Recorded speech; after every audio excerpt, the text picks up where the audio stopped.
And hello, everyone, and welcome back again today to our Senate videos where we take a look at the Senate races going on across America in the 2026 midterm elections. And today we're looking at the natural state, the state of Arkansas, and a seat currently held by the Republican Party. And the current incumbent senator is Senator Tom Cotton. Cotton is in his second term. In 2020, Senator Cotton's margin of victory was 33%.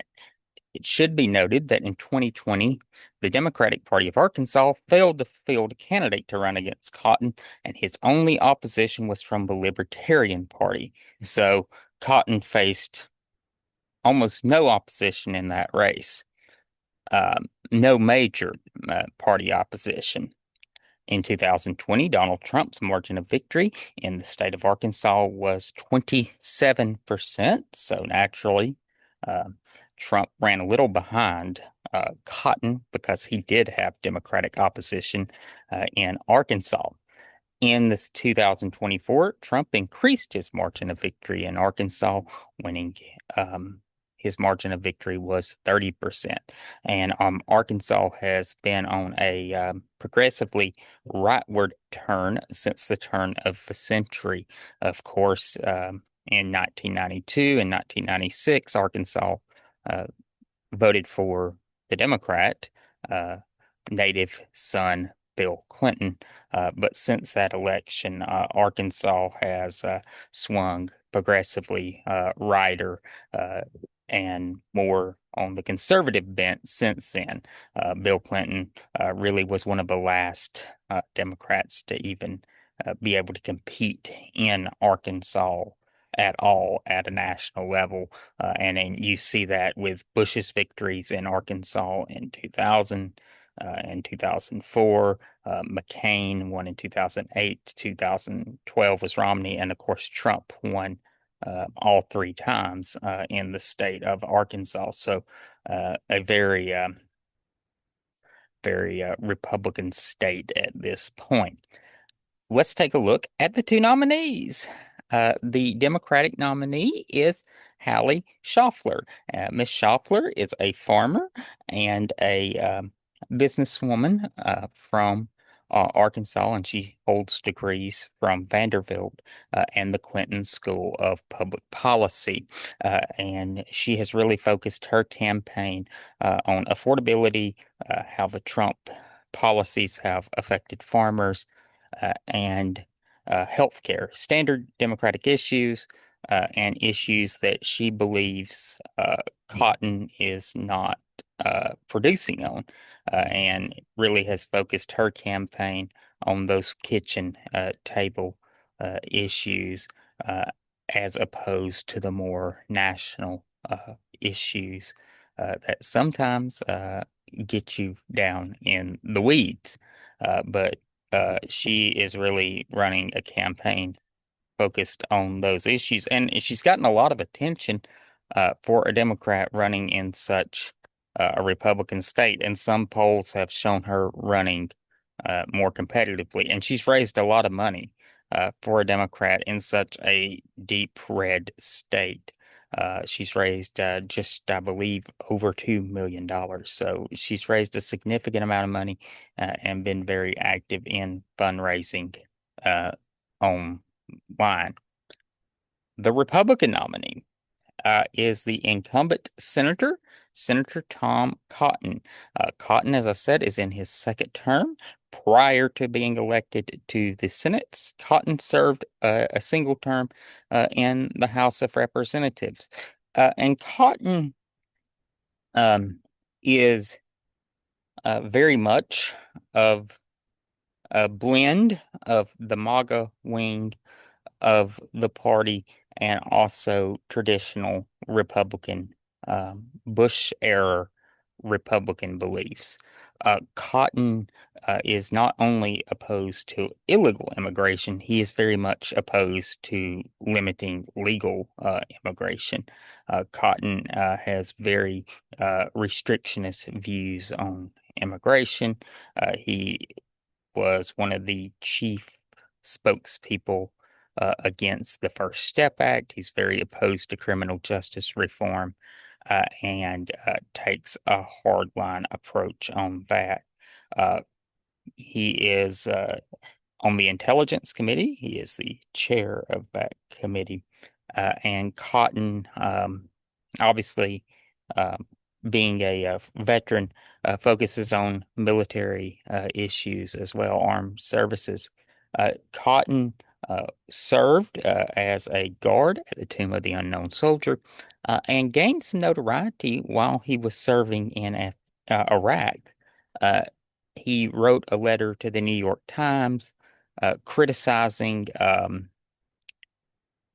coverage of the war, saying that, veteran, those serving didn't believe the narrative that the war was being mismanaged. Cotton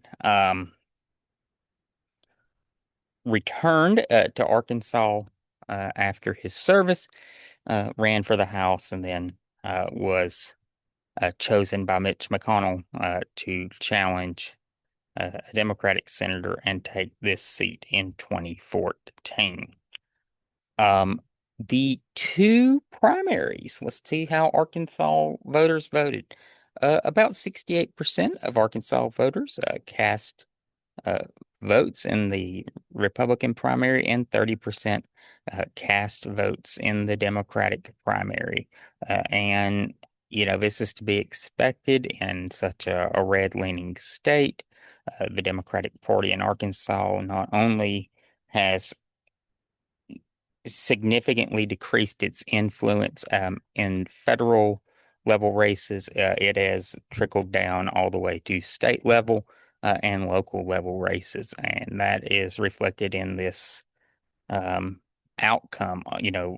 Sometimes in counties and local races, um,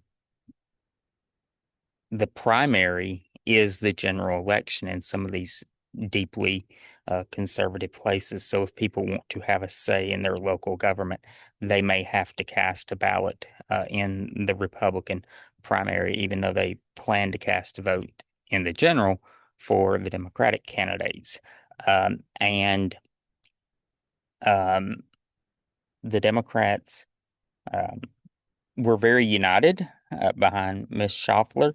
She won the primary by a significant amount, and Cotton, um, being the incumbent senator, also uh, had a pretty united front in the Republican Party and faced nominal opposition in his primary.